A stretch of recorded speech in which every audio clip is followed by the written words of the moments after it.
In today's film breakdown, we are all going to become more basketball literate. Let's jump right in with Luka Doncic.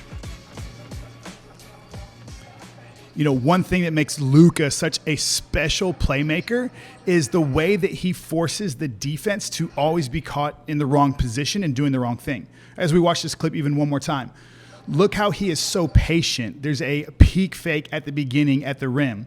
And even as he turns the corner, he is slow, changing speeds as he changes directions to really control the defender. And now he leaves that last defender, the rim protector, in a moment of indecision. Should he step out and guard Luka? Should he stay home to guard the big who's rolling? The defense is always wrong. The more basketball literate that you become, the more opportunity you're going to have to put the defense in these moments of indecisions.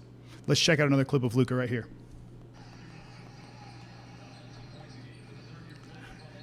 And such a great example.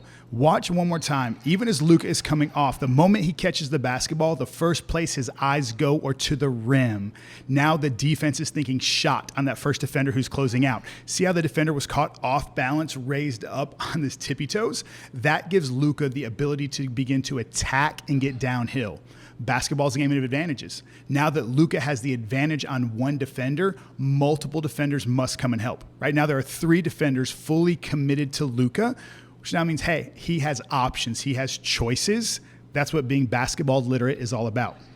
Right? Oh man, that is such a special read right here. Let's go back one more time. Most of us, even if we beat one defender, the moment we see that second defender rotate over to help, we're immediately giving the ball up. But Luka knows the difference between a chest read and a shoulder read or an arm read, because as he continues to attack, the help defense actually never moves all the way over. And because there's just a shoulder or an arm in the way, Luka continues to attack the basket under control and one beautiful play. Sabrina Ionescu here. No doubt why she became the number 1 player in the WNBA draft, number 1 pick, right? She is so special how she never allows the defense to speed her up. Even look right there with that little bit of a hesitation dribble. All 5 defenders, look at them. All 5 defenders have their eyes completely glued to Sabrina. She's won. Now all she has to do is make the right decision to get a great shot.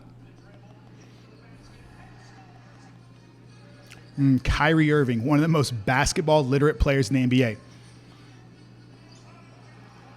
I'm sure that you've already seen a pattern as we've been watching these film clips together. These are some of the best players in the world at what they do, yet they are rarely sped up. I mean, look at Kyrie right here. A great job of immediately going to his POA.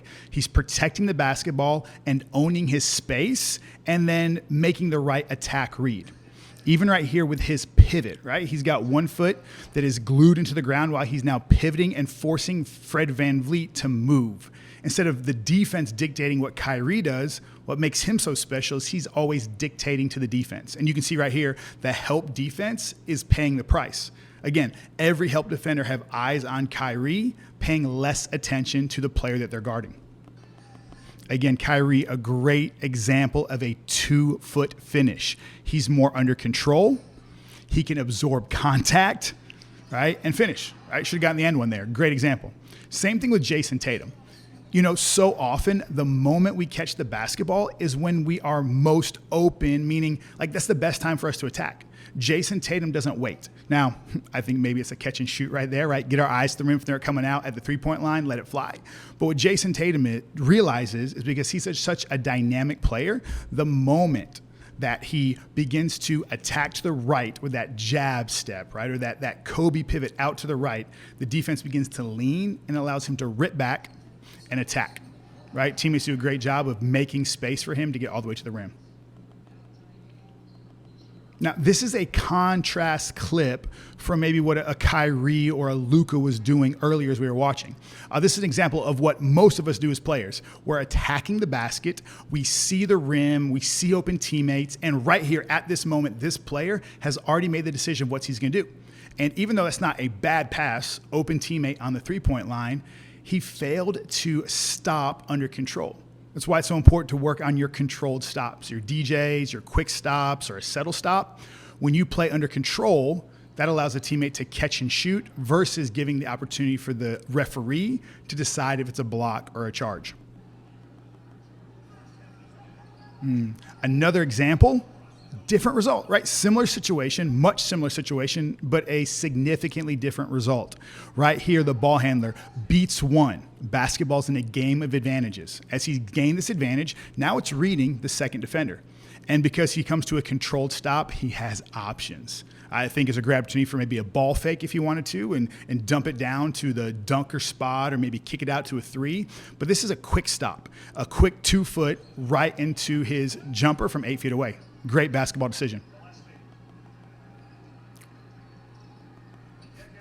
Right? Again, similar situation, just a different result because we always have different options as a playmaker.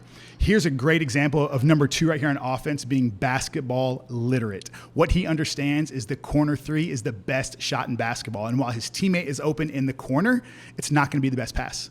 And so a controlled stop, a power position as he's going through his POA, and now all of a sudden he can go through a poop, right? Pivot out of pressure as he poops away from the defense, still under control, has complete sight while maintaining just the different defenders who are close to him. They must stay there with that gravity. Now he knows he can get a click pass from one teammate to another, even though it's not a corner 3, it's an open 3 outside. Great decision. Great example of being basketball literate. On that one, again, Kemba, we're going to see 2 clips here back to back from Kemba. But what makes Kemba so special is he's one of the smaller players in the NBA.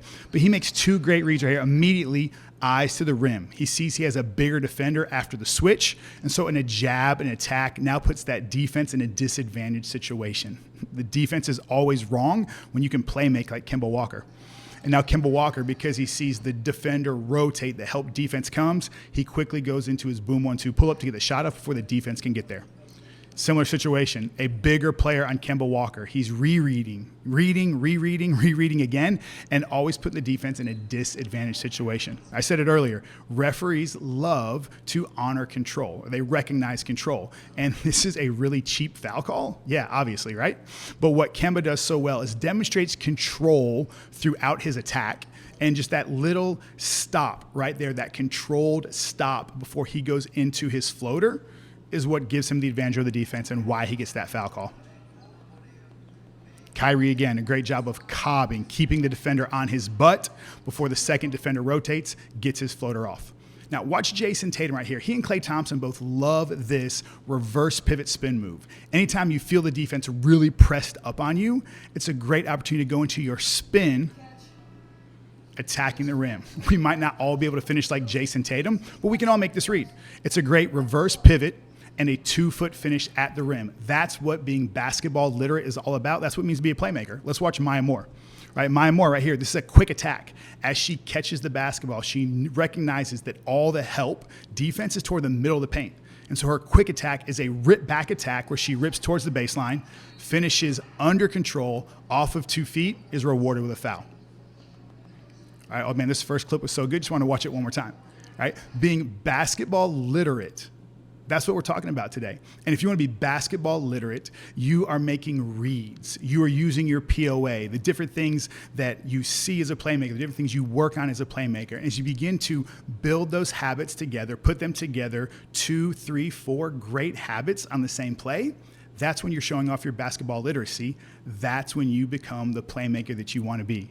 As you get into your workouts this week, work on your basketball literacy. That's what's going to take you to the next level of being special.